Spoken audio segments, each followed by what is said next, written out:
হ্যাঁ কালু, আমার ছেলেরা ঝিলিককে তুলে এনেছে, আমার পেমেন্টটা পাঠিয়ে দিন। হ্যালো হ্যালো, আরে কি বলছো? আরে আমার ছেলেরা ঝিলিককে তুলে এনেছে, আমার টাকাটা পাঠিয়ে দিন। শুনতে পাচ্ছেন? আরে বাবা, আমি তোমার কথা শুনতে পাচ্ছি না, কথা কেটে যাচ্ছে। যে কাজটা দিয়েছিলাম হয়েছে, হ্যাঁ কি না? হ্যাঁ হ্যাঁ, কাজটা হয়ে গেছে, আমি এক্ষুনি ছবি পাঠাচ্ছি। হ্যাঁ এক্ষুনি পাঠাও, এক্ষুনি পাঠাও।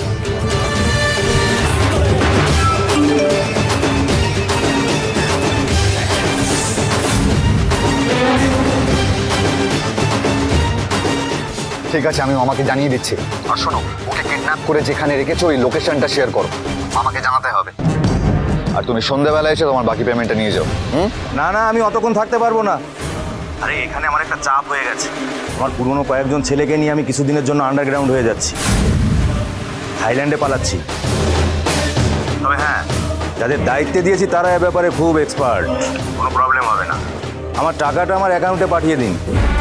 আরে ছেলেদের পেমেন্ট করতে হবে। ঠিক আছে, আমি একটু পরে অফিসে গিয়ে তোমার পেমেন্ট করে দিচ্ছি।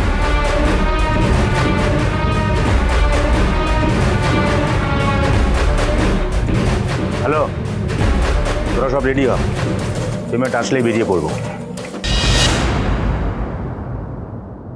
Well done, good job good job. এবার সব সম্পত্তি আমার, টাকা পয়সা সবকিছু আমার। আখি হলো আমার জীবনের লক্ষ্মী। এবার আমার ভান্ডার পূর্ণ হবে আর আখির বিসর্জন। ঠিক আছে ঠিক আছে, হ্যাঁ আমি আসছি। আপনার বাবা না ভালো মানুষের ভদ্রতার মুখোশে এটা থাকা একটা জঘন্য মানুষ। উনি আমার পরিচয় লুকিয়েছেন।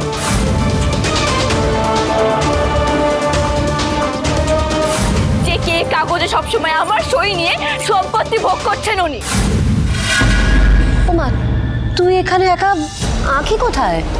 মা, আমাকে একটা কথা বলবে? হ্যাঁ। আঁকি কে? কে ওর বাবা মা? ও কি বাবার কোম্পানির কোনো কর্মচারী মেয়ে? দেখ গৌরব, কোনো কর্মচারীর মেয়েকে বাড়িতে এনে বড় করার মতো মানুষ তোর বাবা অন্তত নয়, সেটাই আমার বিশ্বাস। এর চেয়ে বেশি আমি কিছু জানি না রে, সত্যি বলছি। আচ্ছা, আমাকে আরেকটা কথা বলো। প্রতি বছর আঁকির জন্মদিনের দিন ওকে সাজিয়ে গুজে কোনো উকিলের সঙ্গে দেখা করানো হতো? হ্যাঁ হতো। কেন? সেখানে যাওয়ার অনুমতি আমার ছিল না। অনেকবার তোর বাবাকে জিজ্ঞেস করেছি, কোনো উত্তর পাইনি। তার মানে আঁকি নিজের থেকে কোথাও যায়নি, এর পেছনে রয়েছে পিয়ারকে। আঁকির কথাটাই ঠিক। কি রে, বললি না তো আঁখি কোথায়? সেই উত্তর এবার পিয়ারকে দেবে। গৌরব,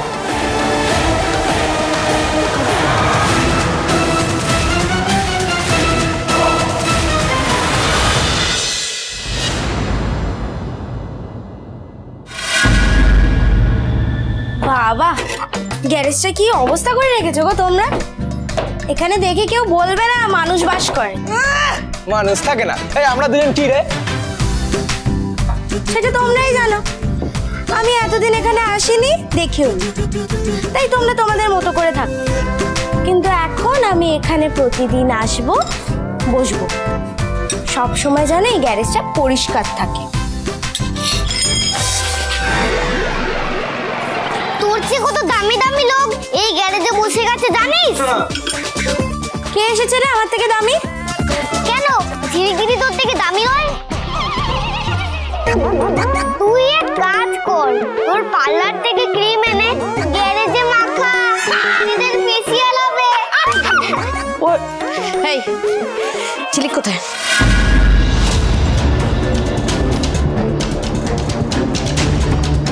আমি কি করে জানবো ও কোথায়? ওর হবু বরকে কি জিজ্ঞেস করো।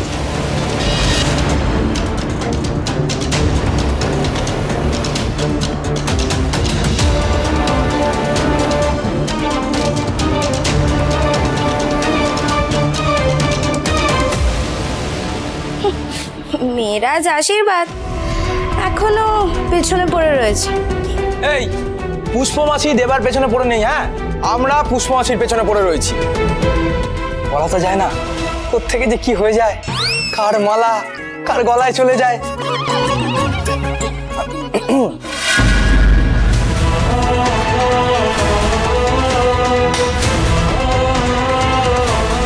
কমলা মাসির কোনো ঋণ শোধ করা হয়নি তোমার। তুমি তোমার মায়ের মতো, আর মায়ের ঋণ কখনো টাকা দিয়ে শোধ করা যায় না।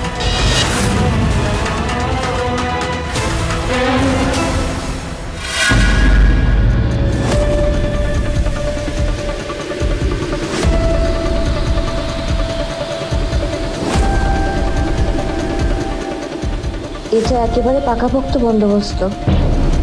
আজকে কারা কিডন্যাপ করেছে আর কেন করেছে সেটা আমাকে জানতেই হবে। ভেতরে ঢুকতে গেলে ভিতরে মেরেই ঢুকতে হবে।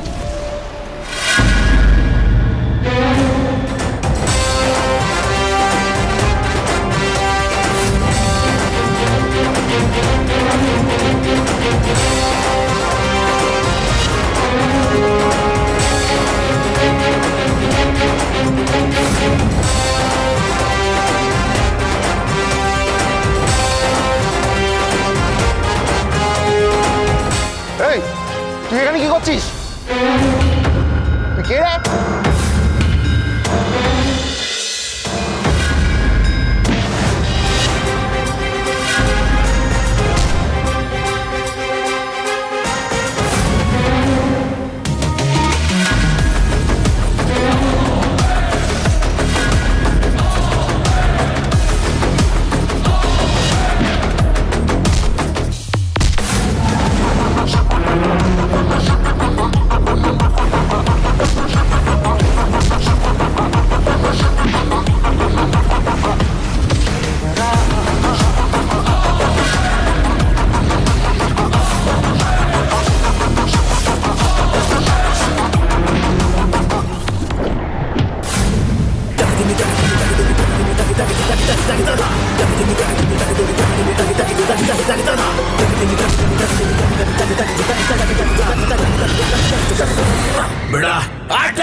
তোকে তো ভিতরে বেঁধে রাখা হয়েছিল, তুই বাইরে এলে কি করে?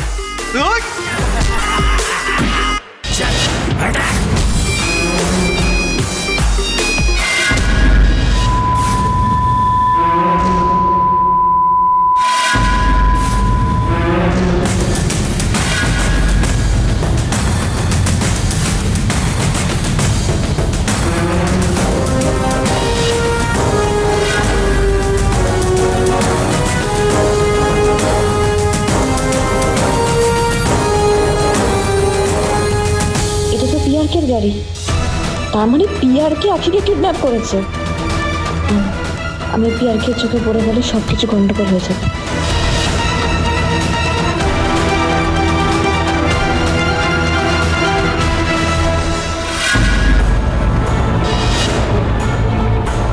এটা কিসের কাগজ? এই চেকটাতে সাইন করে দে, আর দেখে করবে এই যে এই কাগজে যে সইটা আছে ঠিক এরকম যেন সইটা হয় এতে।